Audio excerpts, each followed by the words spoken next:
August 1st, 2023 at 2:31 p.m. Eastern US time, we've got a full moon in Aquarius. So we begin the month with a full moon, and actually we end the month with a full moon too. There's a blue moon in Pisces on August 30th. So this kind of begins an interesting lunar cycle. It's particularly intense because of the still in effect extremely potent T-square from Pluto in very late Capricorn squaring the nodal axis in very late Aries, very late Libra. The way that that may play out is kind of like a super volcano. So all of the deep, dark, shadowy stuff, all the resentment, all the rage, all the things that have not been dealt with but have been kind of simmering like lava are likely to come up and out. You could think of it as like lancing a boil. Try to stay away from the fallout of that. It could be kind of messy, but also necessary. Anytime you've got the nodal axis involved, especially in a very exact way, there's nothing accidental about that. And anytime that you have a potent lunar event, it tends to reactivate and strengthen whatever the background energies are. So this is an extra potent full moon. We don't always think of Aquarius as the most intense sign, but with that Pluto energy squaring the nodal axis, it's likely to be a more intense month than usual. The Sabian symbol for this one is Aquarius 10. You always round up, so even though the full moon takes place in the 9-degree range, it's 9 degrees plus minutes, and so we add up to Aquarius 10. A man who had for a time become the embodiment of a popular ideal is made to realize that as a person, he is not this ideal. And there's a key for self-revaluation. Now, this is an internal process, kind of like realizing, hey, you know what, you're not all that. Like, you bought the hype about yourself, and a lot of people projected all their good feelings onto you, and you bought into it, but you're not really all that. There's that kind of energy, but because this is a full moon in Aquarius, there's also likely to be some kind of group consensus where this is kind of like a public reckoning. Now, how someone deals with that is dramatically going to impact how this plays out. So, and I suspect we're going to see this on a lot of different levels with a lot of different people. For kind of like the Dr. Evils of our society, there could be a lot of kind of public shaming and schadenfreude where people are happy to see somebody fall from grace, especially if they are remorseless for their behavior. There's another aspect with this full moon. Varuna, a trans-Neptunian object, Varuna, is at 7 degrees Leo, and so very close to the sun point.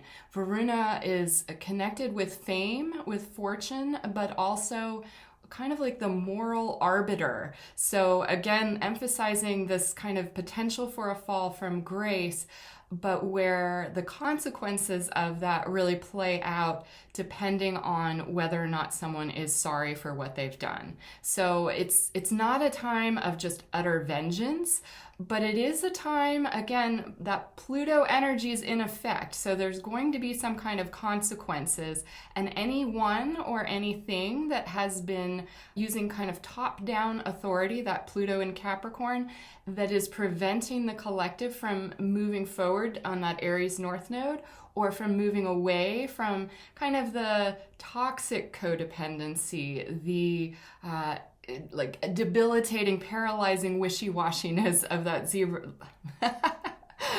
of that Libra South Node, not the Zebra South Node. Anytime that anyone or anything that is preventing the forward movement is likely to be one of those people that is kind of falling from grace. So there's a dynamic energy to this one that doesn't appear in the typical Aquarius full moon. Normally for Aquarius, we think of the group energy, which is here, but the group energy is looking at their projections onto specific individuals and suddenly recognizing how those projections really don't match up to reality. That's more of like a Pisces energy, which is why I mentioned the second full moon at the end of August. So this whole month has this kind of energy of illusions and delusions. At the time of the Aquarius full moon, one of the bigger challenges is going to be maintaining your own integrity in context of the group. Because while everyone is awakening at this time, not everyone is at the same place, not everyone is on the same timeline. And one of the things that I've noticed since July 17th, which was the new moon in Cancer and when that nodal axis changed signs, is the divergence of timelines is getting stronger. We've been in this kind of overlapping in between reality at least since March, when Pluto moved into Aquarius for 2.5 months and Saturn moved into Pisces. That was very new energy. Mars finally left Gemini. So we've been in this kind of like, oh, here's the potential for the new, but not quite here yet. But a lot of people in the population kind of got that taste in that little 2.5 month preview from late March to mid-June, and are kind of running with it. It's like that energy is now more tangible. So even though Pluto has already moved back into Capricorn, it's still, we're still experiencing some of the new for some people. But for other people, it's getting more and more intense. The sort of seeming universal punishment for continuing to do the old behaviors, for refusing to change even when life is screaming at us that there need to be changes. The consequences for that are becoming a lot less tolerable. So we may find an increase in that energy even throughout this month.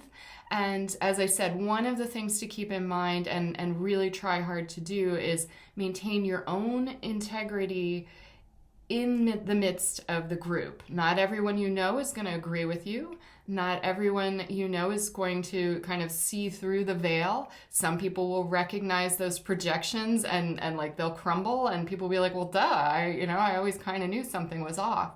Other people are going to be completely shocked. And other people are going to still try their hardest not to see. It's becoming more and more difficult to maintain denial. I'm seeing more freak accidents. Now, the interesting thing about the freak accidents is that they also seem to have a certain element of grace. So if the person recognizes, oh, I need to change, I haven't made those steps forward, but I see it, I recognize it, then the freak accident, it seems like it's a lot milder. It's kind of enough to get your attention. It might hurt, it might require stitches, but it's not so intense that it kills you. And some of the things that I've been hearing about from other people and witnessing, these things, they could have been fatal, but they're not. There's kind of like that Venus grace. In terms of the United States chart for this full moon, with that chart, Venus retrograde is right at the midheaven.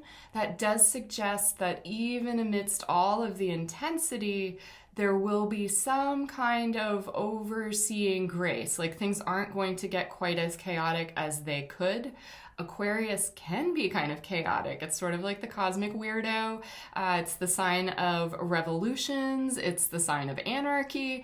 So it could go that way, but it seems like the energies are at least supporting, in the US anyway, not to have stuff go as hot as it could. I see that as a good thing because there's so much change energy happening that it's kind of like we're just in the early phase of this sign change, right? Of the Aries North Node, the Libra South Node. The collective has to kind of get used to it. We are having intense pressure to change, but it does feel like there's going to be a little bit of grace to allow that safer, easier unfolding. Again, if we think of it as kind of lancing a boil, I think that's it's a gross analogy, but it's also kind of a good analogy in the sense that if there's a deep infection, if there's like deep rot taking place, you're not really going to be able to heal that without draining off some of that infection and really being able to treat it. On a societal level, that's what we're seeing happening. On a personal level, as far as how how we may respond to collective energies, you want to look at what's going on in your own life, what are toxic relationships. It doesn't necessarily mean that you need to completely eradicate that. You might, but there may be a middle ground where you need to take a break, or you need to drain off some of that toxicity. So again, just because the crowd is going one way, that's the negative of Aquarius, is like that group think, kind of like the Borg. It can also play out as sort of like this totalitarian group. So it's like the, mob rule or something. The energy pushing back against that is going to require touching base with ourselves, checking in. Okay, where am I on the journey? Because if you've already experienced a lot of change, you've already experienced a lot of chaos, maybe you don't need to have this craziness in your personal sphere. It's enough to kind of observe it from a distance. It's enough to realize that, hey, we may see some major public figures fall from grace, and don't be shocked by that. Don't knee-jerk reaction, just reject that information. It's given this lunar cycle, it's probably true. But, or at least parts of it are probably true.